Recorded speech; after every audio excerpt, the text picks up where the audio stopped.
Portanto, ide, fazei discípulos de todas as nações, batizando-os em nome do Pai, e do Filho, e do Espírito Santo. Mateus, capítulo 28, versículo 19. Assim diz o Senhor: quem tem ouvidos para ouvir, ouça o que o Espírito diz às igrejas.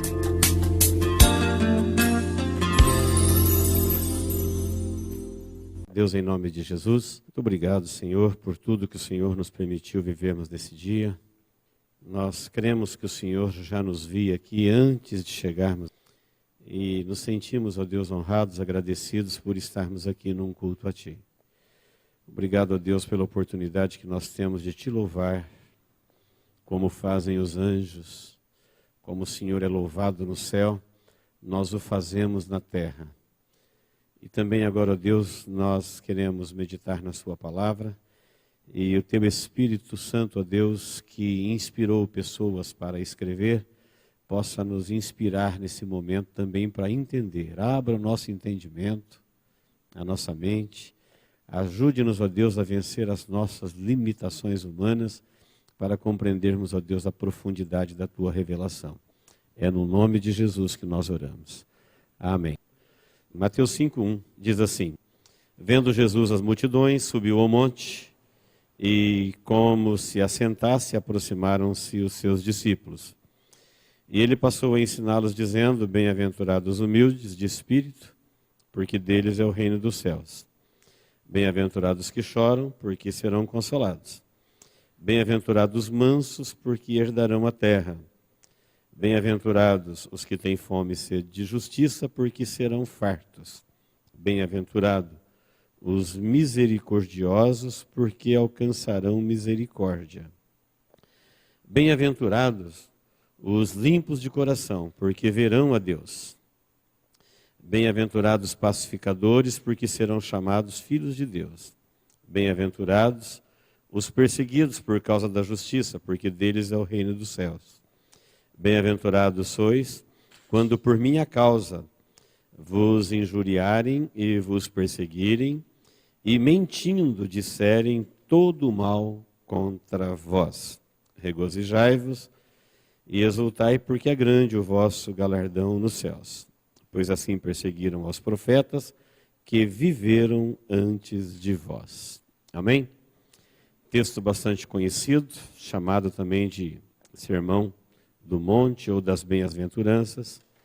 Nós temos neste texto uma profunda revelação de Deus para o seu povo em todos os tempos.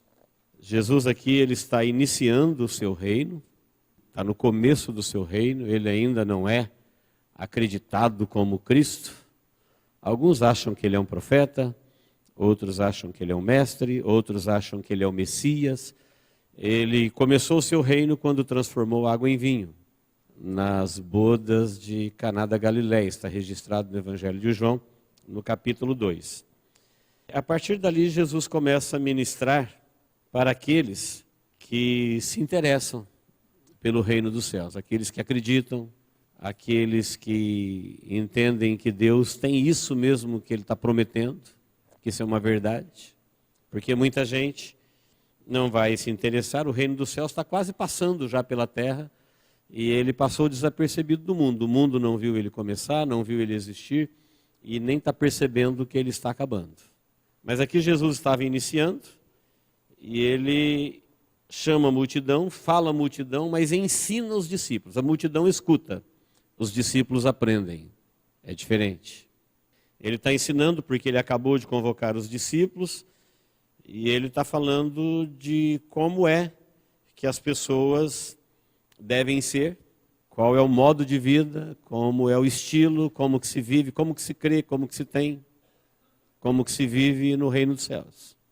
Não é o nosso assunto agora, mas já está profetizado no livro do profeta Daniel, em toda a Bíblia, mas mais no profeta Daniel e no Apocalipse, o fim de todos os reinos. Os reinos como são conhecidos hoje, em todos os continentes, qualquer tipo de reino, qualquer país, terminarão numa grande derrocada, numa grande destruição. Todos os reinos serão destruídos. O único reino que vai sobreviver a essa destruição que está por vir é o reino dos céus.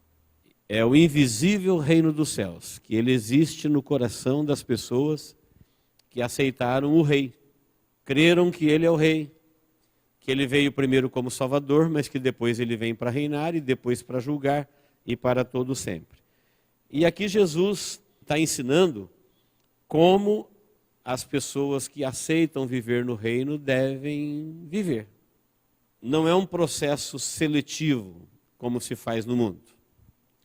Na época que Jesus estava falando isso daqui, para pertencer, por exemplo, ao reino de Roma, para ser um romano, havia algumas coisas a serem observadas. Para alguém ser um soldado romano, ele tinha que ter qualidades. Ele tinha que ter coragem, ele tinha que ter dedicação, ele tinha que ter fidelidade, um monte de compromisso. Não era de qualquer forma que alguém vestia aquela farda, usava aquele capacete ou ostentava esse nome. E assim em qualquer reino. Nós estamos, por exemplo, no início de um ano, e hoje todos os reinos costumam premiar os melhores em tudo, de cada ano. No esporte, na ciência, na beleza, na força, em todos os quesitos. O termo bem-aventurado, são 9 vezes repetido aqui. Bem-aventurado, geralmente interpretado por feliz, mas é mais que feliz no original. Para ser fiel ao termo no original, ele está dizendo assim, olha, felicíssimo, pleno, honrado, útil. Então pensa naquela pessoa que você fala, olha, esse acertou. Hoje nós vibramos quando fala, o camarada ganhou a mega da virada. O sortudo. Quem não foi o sortudo foram os vencedores, aqueles que subiram no pódio. Ou então, os mais fortes, ou os mais sábios. Nós diríamos, olha, esse, ou os que faturaram um concurso dificílimo. A gente entende que aquela pessoa é uma bem-aventurada, ela é feliz, ela é plena. Olha onde ela chegou, olha o que ela conseguiu. Olha todo mundo olhando para ela e dizendo, esse é o reino dos homens. No reino dos céus, esse bem-aventurado, pleno, sortudo, feliz, vencedor, grande, tudo de bom aconteceu com ele. Esse é o cara, essa é a pessoa. Quem são eles? Aí Jesus vai dizer quem são. São aqueles que entenderam o chamado do rei, porque é o único rei que é eterno, é o único rei que não terá fim. E ele convida agora, não pela aparência, não pela força, não pelo dinheiro, não pela miséria, não é para os miseráveis, não é para os afortunados, não é esse o critério, não é pela beleza, não é pela feiura, não é por nada disso que a gente conhece no reino dos homens. Ele chama de afortunados, bem-aventurados do ponto de vista de Deus, um termo cunhado aqui por Jesus, para falar, olha, pleno, útil, eterno, feliz, são essas pessoas que... E ele começa a descrever as qualidades das pessoas que não tem nada a ver com aparência, com um monte de coisas. E eu entendo, queridos, que é um texto que ele está dizendo, se nós queremos de fato viver o novo, nada será novo na vida de quem será a velha pessoa de sempre. Se não mudar a pessoa, não tem como nada mudar para ela. E em volta dela, nada muda nela. Tem que ser uma pessoa nova. Para nós vivermos o novo, nós temos que, de fato, colocar isso daqui em prática. Jesus fala, olha, bem-aventurado, a primeira bem-aventurança dele é para os humildes de espírito, ou pobres de espírito. A pobreza é o pavor da humanidade. A riqueza é o sonho da humanidade. Mas aqui não está falando de pobreza nem de riqueza, está falando que felizes, bem-aventurados, plenos, úteis, sortudo, vencedor, grande, os pobres de espírito. Aí muita gente, sem saber o que Jesus está dizendo, entende que pobre de espírito tem um monte de coisa que não tem nada a ver. A definição mais simples para nós entendermos o que Jesus está dizendo é que para você saber o que é de espírito, você tem que saber o que é pobre. O que é pobre? nós somos pobres de tudo que temos falta. Somos ricos de tudo que temos sobra. Pronto, está definido. Tudo que me falta, eu sou pobre daquilo. Tudo que eu tenho em abundância, eu sou rico daquilo. Então, por exemplo, se eu não tenho muito dinheiro, eu sou pobre de dinheiro. Se eu não tenho muita saúde, eu sou pobre de saúde. Se eu tenho muita saúde, eu sou rico de saúde. Se eu tenho muito dinheiro, eu sou rico de dinheiro. E de espírito? Pobre de espírito está dizendo uma pessoa que no seu interior, na sua vida, ela com ela mesma, é uma vida pobre. E Jesus falou, se alguém for pobre de espírito, longe de ser um triste, um abatido, um deprimido, é um felicíssimo, o reino dos céus é dele. Deus, quando pensou no reino, pensou neles. A gente confunde, entende que o camarada que é pobrinho é humilde. Nada a ver. Pobreza, relaxo, sujeira, grosseria. Tem gente que é pobre de saúde, pobre de dinheiro, mas no espírito, se ele pudesse transferir a soberba do espírito dele para a conta bancária, ele estaria entre os mais ricos do mundo. De soberbo, de orgulhoso, de prepotente, de inflexível. É um rei que reina ali dentro dele, não enverga. O pobre, quando ele é pobre de fato e sabe que é pobre, ele sempre aceita um gesto de amor, um gesto de carinho, uma graça, uma doação. Oferece alguma coisa para um pobre, você vê como é que ele abraça na hora. Uma pessoa que está pobre de saúde, oferece saúde para ela. Como ela agarra nisso? Ela é carente. E a pessoa, às vezes, ele é pobre de Deus. Ele é pobre de conhecimento, ele é pobre de revelação, ele é pobre de comunhão. E Deus se oferece e ele resiste. Ele é soberbo, ele é ricaço. É como se ele tivesse muito. A maioria das pessoas, elas não se percebem que no espírito elas são arrogantes, soberbas, principalmente em relação a Deus. Como que dizendo para Deus, não preciso do Senhor, não dou a mínima. Quero nem saber o que você está fazendo, o que você não está. Não são pobres, não. Às vezes são pobres de dinheiro, às vezes são pobres de saúde, às vezes são pobres de conhecimento, às vezes são pobres de um monte de coisa, mas de espírito são poderosos, arrogantes, e às vezes não tem nada a ver com aquilo que a gente chama de aparência. São pessoas que têm uma dificuldade enorme de gerar dentro dele essa pobreza, de entender que o homem é um pobre coitado. Na verdade, se ele não for salvo, ele está miseravelmente perdido. É o que nós somos. Mas se Deus não nos moldar para a gente ver e viver isso, nós entramos para o caminho de Lúcifer, que sempre arrogou, que sempre ostentou, mesmo não tendo nada. Ele não tem nada, até as chaves do inferno Jesus tomou. Do inferno e da morte.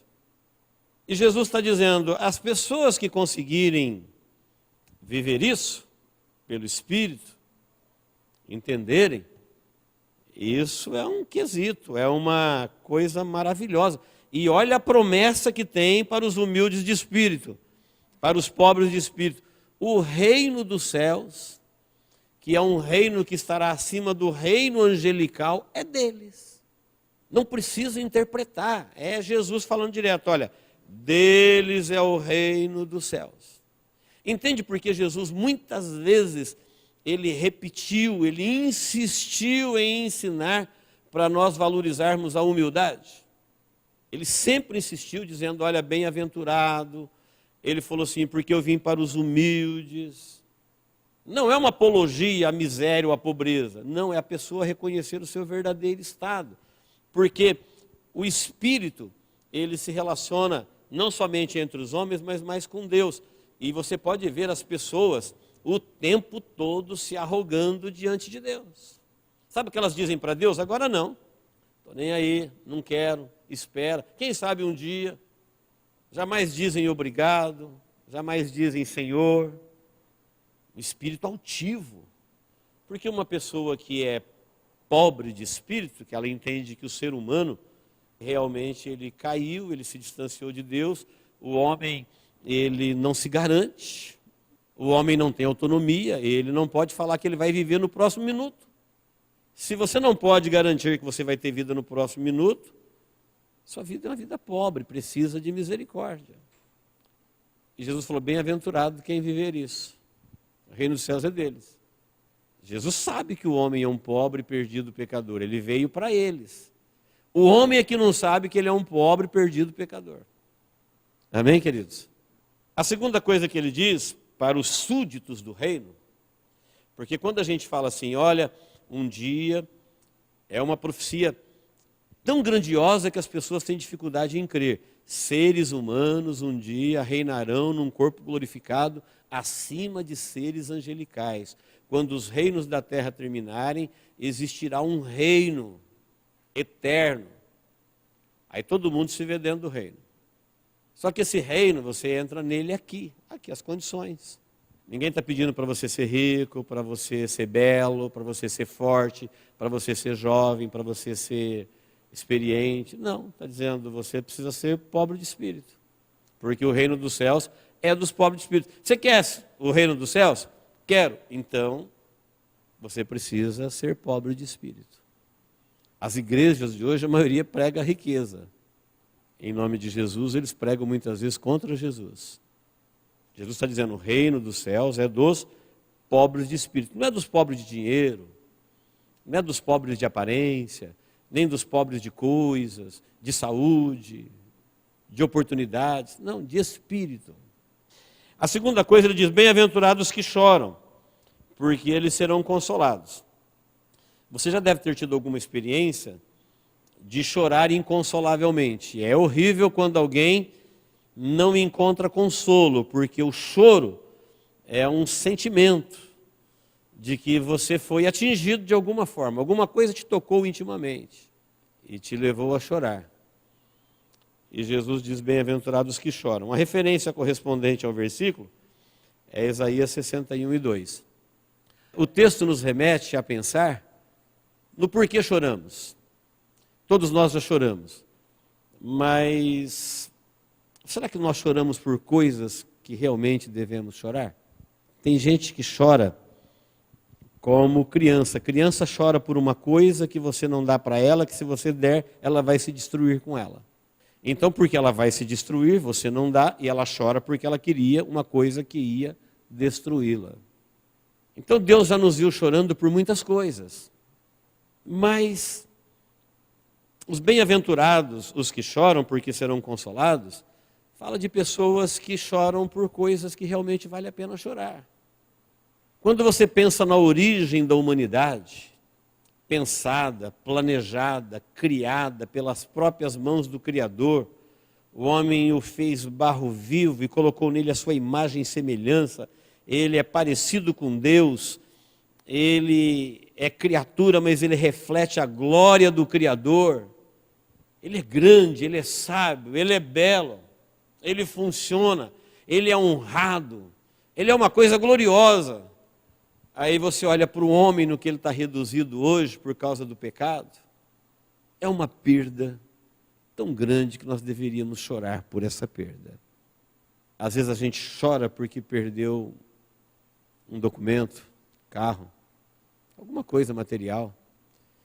Mas você já pensou em relação à sua origem e em relação ao destino daqueles que vão partir para a eternidade sem Deus, o tamanho da perda? Aí a gente vai entender o que Jesus disse para as mulheres que choravam por ele quando ele carregava a cruz sangrando com coroa de espinho e o pessoal rei, humilhação, semi-despido, e as mulheres não aguentou a cena e choravam e falou, olha, não chorem por mim, chorem por vocês. Jesus não perdeu o seu estado original, não perdeu a sua glória, ele está ali por livre, experimentando a vontade, mas a humanidade, a sua perda é grande. Em outro lugar a Bíblia nos ensina, chore cada um pelos seus próprios pecados.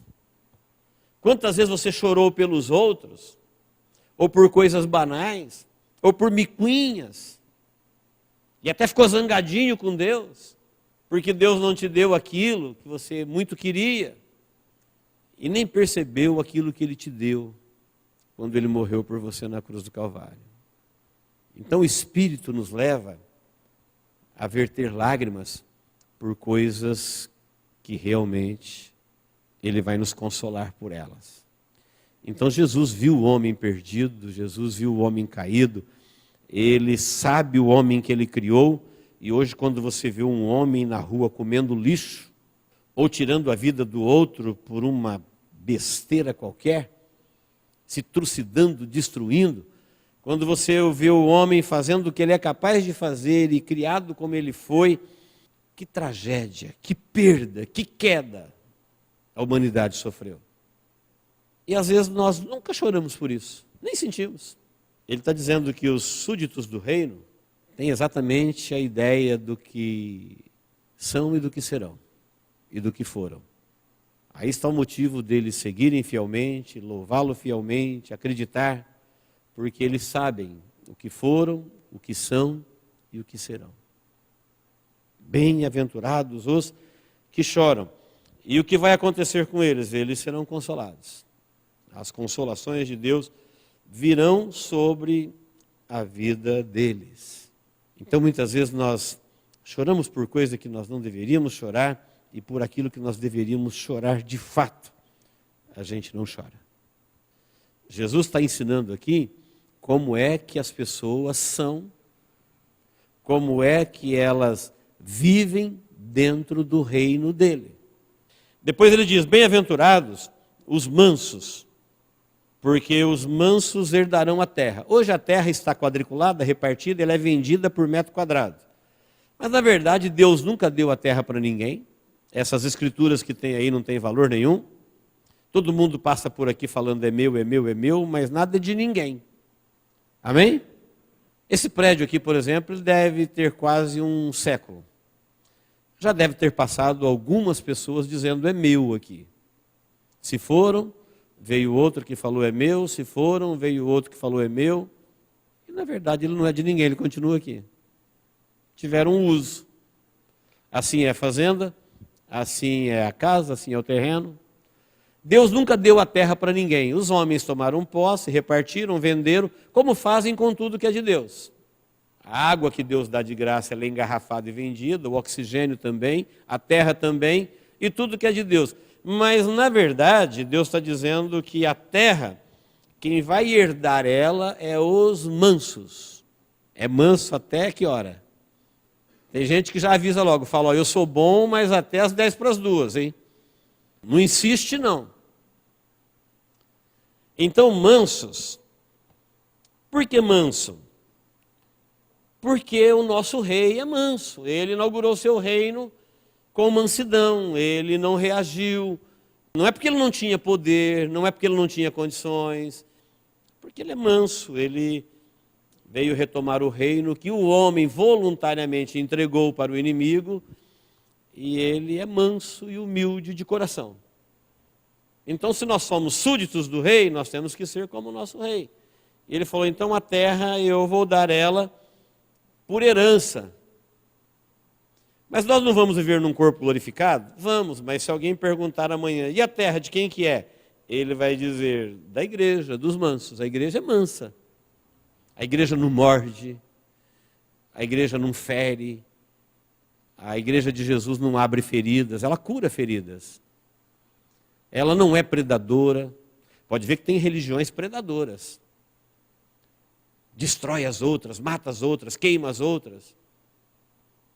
Tem gangues predadoras, tem seres humanos predadores, tem pastores predadores. Se precisar, eles brigam, eles dão soco, eles matam. Ficam violentos, são bravos. E eles estão brigando, às vezes, por terra. Ou por honra, ou por coisas. Quem briga, briga por.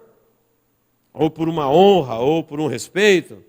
Os mansos não. Nós somos classificados como ovelha. Ovelha não briga por nada. A ovelha não é predadora, ela é presa. Mas ela não é predadora. E Jesus está dizendo que no reino dos céus é assim que se vive. E não é fácil amansar quem é bravo, não. Toda pessoa que se sujeita ao Espírito Santo, se molda aos ensinamentos da Bíblia, uma das coisas que ele vai percebendo na vida dele rapidamente é que ele vai se tornando manso. A mansidão do Espírito, a mansidão que havia em Jesus. E é fácil da gente saber se a gente é manso ou não, é só a gente observar o nosso comportamento. Se eu fosse com todas as minhas características, com o meu temperamento, com a minha índole, com o meu caráter, para o corpo de um cão, eu seria um cão manso ou um cão bravo? Seria um animal dócil? Ou um animal que alguém diria, olha, cuidado, você é traiçoeiro, hein? Isso pega, mexe no osso dele, não. Ele tem os ossinhos dele, tem o territóriozinho dele, tem o quintalzinho dele, mexe para ver. Fala, opa, aqui não. Enquanto você está tchu, tudo bem, mas não vacila que pega. Então Jesus não mordia. Jesus era enérgico, Jesus não era passivo, Jesus não era bobo, Jesus não era manipulado. Jesus era firme. Jesus era de palavra dura, convicto, mas era manso. Ele não abria feridas, ele não mordia, e muitas vezes as pessoas preparavam o terreno para ele morder, levar a mulher pecadora lá, apanhada em flagrante. Todo mundo falou, com pedras nas mãos, temos que trucidar essa mulher. Ele falou, não, joga pedra vocês que está sem pecado. Prepararam o terreno para ele cair como uma fera sobre a mulher. Ele falou, não, morde vocês. Quem aí diante de Deus está sem pecado, pode ser o primeiro, manda a primeira pedrada nela. E aí todo mundo foi embora, porque eles sabiam que eles não eram melhor do que ela. Diante de Deus, todos eles estavam em pecado. Então, queridos, não é uma coisa que você vai aprender no mundo a ser manso. Não é uma coisa que alguém vai te pedir para colocar no seu cadastro, ou para você ser promovido na firma, ou para você faturar um concurso, ou para você ser eleito em qualquer coisa. Pobreza de espírito, chorar pelos pecados e ser manso. Jesus, quando ele orou a Deus em João 17, dizendo, Pai, eu terminei minha missão, eu revelei o teu nome, e agora eu vou para junto de ti, e eu vou enviar aqueles que tu me deste, eu envio eles como ovelhas, em meio a lobos. Eles vão fazer aqui a mesma coisa que eu fiz. Olha a expressão, assim como o Senhor me enviou, assim como eu também os envio.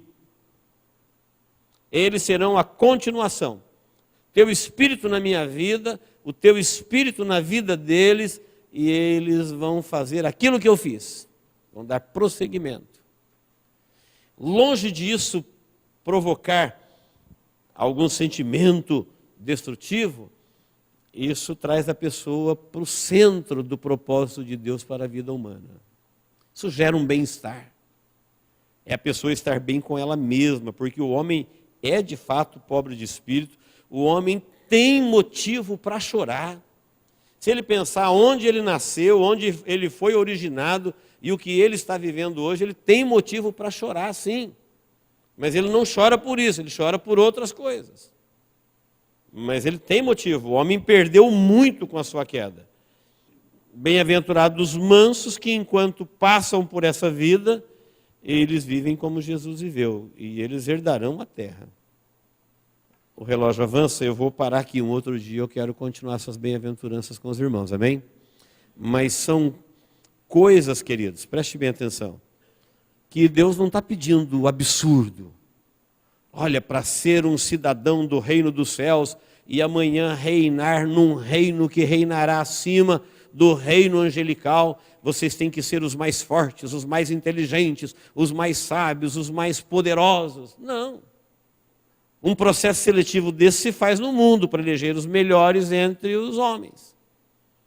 Deus está exigindo qualidades que exigem uma predisposição da pessoa de reconhecer a sua própria realidade, onde não há engano. Ele está oferecendo coisas transcendentes, como herdar a terra, como herdar a vida eterna. Ele está oferecendo coisas grandiosas e está pedindo para as pessoas que se interessarem por elas, que eles sejam exatamente aquilo que eles são, que eles se livrem desse espírito soberbo, porque todo ser humano hoje, na sua grande maioria, eles são arrogantes, principalmente perante a Deus. O homem, ele está vivo num momento e no outro ele não é nada. Mas perante Deus, nem Deus pedindo para entrar no coração dele, eis que estou à porta e bato, se alguém abrir, ele não abre. Como se ele não precisasse de Deus. Como se no final dos reinos, ele não tivesse aqui para ver como é que tudo acaba. Às vezes as pessoas pensam assim, olha, eles falam que no final, no juízo final, no reino angelical, mas isso daí é lá para frente, que lá para frente todo mundo vai estar vivo lá. Todo mundo vê como é que isso aqui acaba. A Bíblia fala, quando a trombeta tocar, os mortos ressuscitam. E eles não ressuscitam inconscientemente, como se fosse alma penada. Não, todo mundo vai ver como é que isso aqui termina. Jesus diz que diante dele todo joelho se dobrará. Não está falando o joelho dos vivos. Diante dele todo joelho se dobrará e toda língua confessará. Quem aceitou ele como rei, vai confessá-lo como rei de sua vida, e quem o rejeitou como rei, terá que confessar que ele é o rei, porque ele reinará. Não é porque a pessoa foi embora que ele não viu o fim. Abre sua Bíblia lá no livro de Apocalipse, capítulo 21 para frente, você vai ver. Todo mundo vivo em pé diante de Deus. E abrem-se os livros. Todo mundo vai ver como é que termina. É porque as pessoas são arrogantes de espírito mesmo. Elas são prepotentes. Elas acham que não acreditam em Deus. Deus não vai cumprir sua palavra. Nada disso é verdadeiro. No entanto, às vezes elas se acham pobres. Como eu disse, se pudesse transferir essa arrogância para a sua conta bancária, a maioria das pessoas hoje seriam bilionárias. Porque são espíritos soberbos. Um se firmando na sua beleza, outro na sua força, outro nos seus sonhos, outro na sua vida, outro no seu mundinho, cada um se importando apenas com a sua sombra. E, na verdade, Jesus está ensinando para os discípulos o padrão de como se vive, de como se tem, de como se crê, de como se é no reino dos céus. Agora, no reino dos homens, aí é uma bagunça, cada um é o que quer ser. É um salve-se quem puder. Pode ver, eu vou voltar no próximo encontro nosso, se Deus assim permitir. Bem-aventurados que têm fome e sede de justiça. O que é fome e sede de justiça? Porque eles serão fartos. Então, justiça é uma coisa que as pessoas não querem. Nós queremos um tirar proveito do outro. É assim que o homem vive. Quem gera dentro de nós esse senso de justiça é o Espírito Santo. A igreja procura o máximo possível viver em comunidade, não deixar necessitados. Nós sentimos a dor de quem tem dor, a alegria de quem está alegre, e sem pensar em roubar a alegria de quem está alegre, e sem ficar insensível à dor de quem dói, de quem sente. Porque justo é igualdade para todos. Deus, quando deu a terra, Ele deu para todos. Quando Ele deu a vida, Ele deu para todos. Quando Ele veio para morrer, Ele morreu por todos. Ele se ofereceu para ser Deus de todos. Então Deus sempre deu para todos e igualmente e para sempre. A gente é que fez essa injustiça que existe na terra hoje. Que nada que mais é igualmente. Nada que mais é para todos. Mas isso não partiu de Deus. E Ele falou, bem-aventurado aquele que tem fome, que desejo de ver a coisa justa é como se fosse o desejo de comer, de alimentar. É um sonho de ver todo mundo tendo igualmente, porque Deus deu para todos e deu igualmente. É o Pai nosso, não é o Pai meu. É o Deus nosso, não é o Deus meu só. É a salvação nossa, é o céu nosso. Porque Ele é o Pai de todos e daqueles que vivem no reino. Então o homem é que tomou conta de tudo, repartiu, mas ele não vai herdar a terra não. A terra, ela é daqueles que são mansos e bem-aventurados. Deus olha para o coração de cada um e ele está vendo que tem gente que tem fome de poder, fome de ganância, fome de dinheiro, fome de lucro, fome disso. Ele falou, olha, feliz é aqueles que têm fome de justiça. Eles serão fartos. Eles vão ter muita justiça, vão viver na justiça, reinarão na justiça, porque eles já tinham essa fome dentro do coração deles, de viver a vida justa. Irmão, isso daqui não somente nos coloca na condição de sermos herdeiros dessas grandiosas promessas feitas por Deus, como também gera um bem-estar, é Deus colocando a vida exatamente como ela deve ser vivida, para você não viver as frustrações dos enganos do mundo.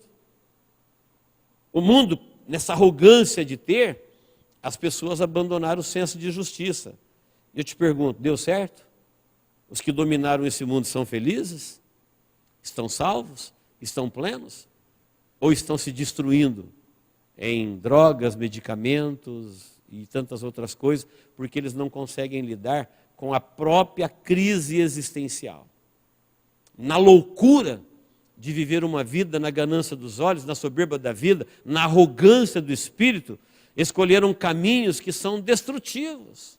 Isso não somente nos coloca debaixo das promessas de Deus quanto ao futuro e à eternidade, mas também traz calma, paz, centralidade, existência pacífica. Deixa você bem com você mesmo. Por que você fica bem com você mesmo? Porque você está bem com Deus. Deixa você bem com o mundo. O mundo pode estar convulsionando à sua volta, mas você está bem. Porque para você viver bem, você não precisa do mundo estar bem. Você precisa de você estar bem.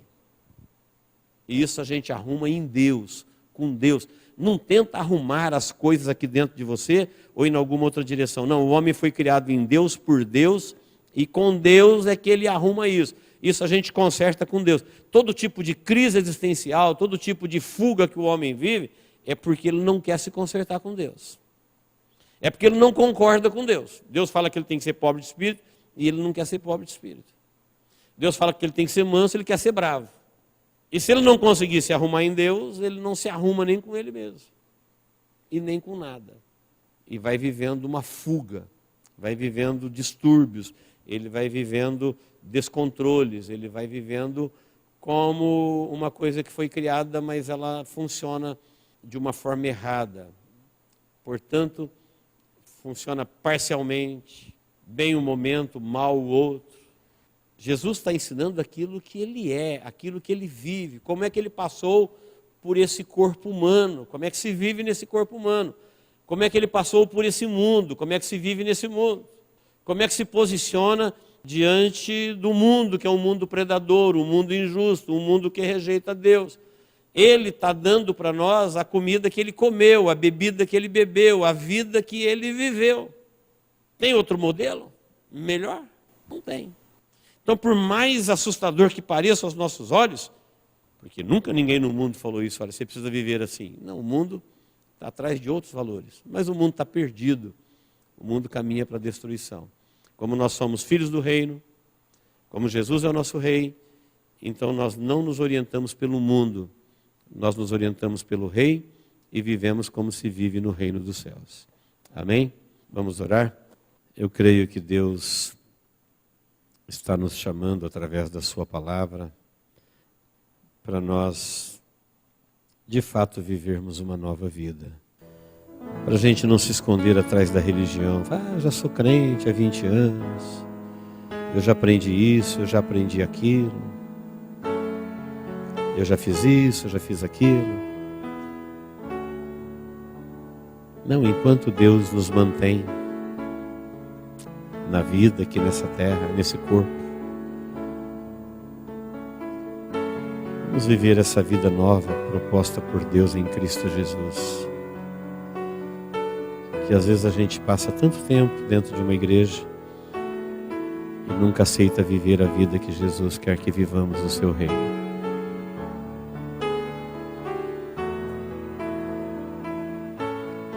Isso que Jesus está oferecendo é possível viver.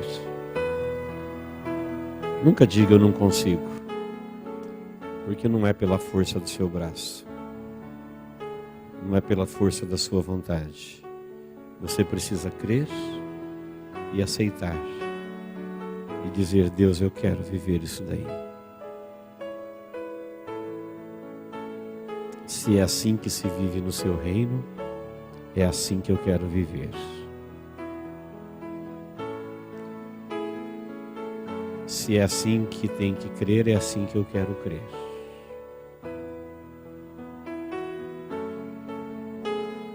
Deus, em nome de Jesus,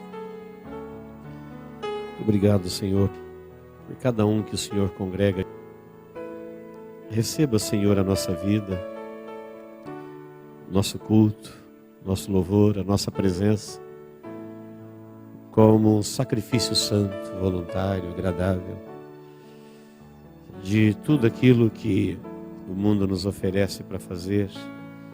Depois de um dia de trabalho, numa quarta-feira, aqui estão, ó Deus, aqueles que o Senhor convocou para te louvar, para ouvir a tua voz através da sua palavra. Obrigado, ó Deus, pela vida de cada um. Agora, meu Pai, nós oramos em nome de Jesus, porque nós precisamos, ó Deus, que o Teu Espírito Santo venha operar isso em nós. Nós precisamos, ó Deus, vencer o nosso próprio coração. Nós precisamos vencer o nosso próprio ego, a nossa própria razão, a nossa própria vontade. Nós precisamos, ó Deus, vencer a nossa religiosidade, que nos torna espíritos altivos. Nós precisamos, ó Deus, da ação do Teu Espírito na nossa vida, para gerar em nós a vida que o Senhor gerou em Cristo Jesus.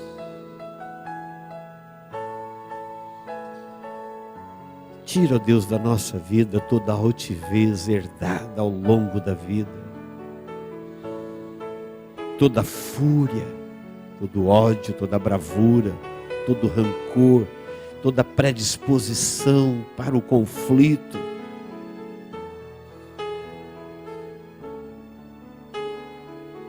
Deus, nós queremos viver a vida que o Senhor nos propõe. Reconhecemos, ó Deus, que de nós mesmos nós não podemos, mas nós cremos que o Teu Espírito Santo operando em nós, nós aceitamos, ó Deus, esta vida, nós a recebemos e nos sujeitamos para que o Teu Espírito Santo venha operar isso na nossa vida. Queremos que isso seja, Deus, uma lição prática, algo para praticarmos no dia a dia, na nossa vida. O Senhor nos deu, ó Deus, a oportunidade de entrarmos em mais um ano, e nós não queremos entrar nele com uma vida velha. Queremos de fato vivermos o novo tempo, o novo que o Teu Espírito Santo nos proporciona para vivermos todos os dias da nossa vida. Pai, em nome de Jesus, olha para a vida de cada um. Olha, Senhor, Tu sabes todas as coisas. O Senhor conhece, ó Deus, todas as coisas. E eu quero te pedir em nome de Jesus, em nome de Jesus, venha nos moldar, ó Deus.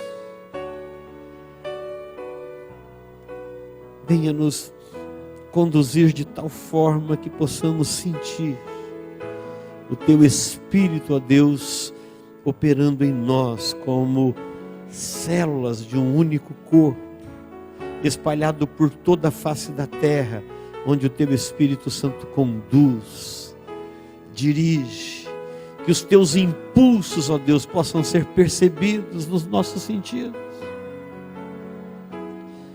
que todo o Teu povo congregado possa entender, ó Deus, que não é um mero agrupamento religioso, mas que são partículas, são células, vivas no teu reino, recebendo do teu Espírito Santo os seus toques, os seus impulsos, as suas curas, as suas libertações. Trazendo, ó Deus, a vida que há em Cristo Jesus para a nossa vida. Pai, em nome de Jesus, mais uma vez nós renunciamos à velha vida herdada de Adão, moldada pelos mestres do mundo, orientada muitas vezes, ó Deus, por um coração enganoso, por pura religiosidade. Nós aceitamos mais uma vez nos desvencilharmos disso e bebermos do vinho novo do teu Espírito, bebermos, ó Deus, da novidade do teu Evangelho que jorra todos os dias no nosso interior. Que seja uma experiência de vida curadora, restauradora, Deus, o tempo todo, levando-nos, ó Pai, a uma cura interior, existencial, colocando cada um no centro de si mesmo e no centro da sua vontade, do propósito para o qual o Senhor nos permitiu existirmos, ó Deus, trazendo paz, trazendo cura, trazendo alegria, fé, esperança, gozo em viver a vida que o Senhor nos proporciona. É esta, ó Deus, a bênção que nós te pedimos para a vida de todos que escolheram te adorar aqui neste lugar. Em nome de Jesus nós oramos, ó Deus. Deus, se tem aqui alguém vivendo engano, se tem aqui alguém oprimido, triste, perdido, enganado, distante, autoconfiante, Pai, destrói isso no nome de Jesus, coloque isso por terra, por amor desta vida, por amor do teu nome, Pai. Nós te pedimos, liberta, destruímos tudo isso no poder que há no nome de Jesus. E te pedimos que a luz do teu Evangelho, a luz da tua presença, Senhor, a luz da vida, venha raiar nessas vidas, ó Deus, para que o teu nome seja glorificado para sempre nelas. É no nome de Jesus que nós oramos, ó Deus, e por tudo te agradecemos. Amém. Tome posse em nome de Jesus. Amém. Glória a Deus.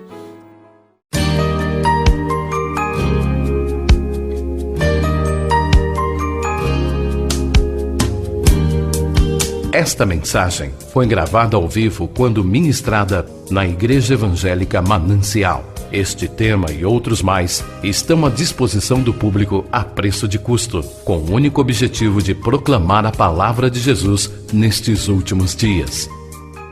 Adquira, ouça, creia, pratique e presenteie alguém que você ama com esta mensagem, a palavra de Deus.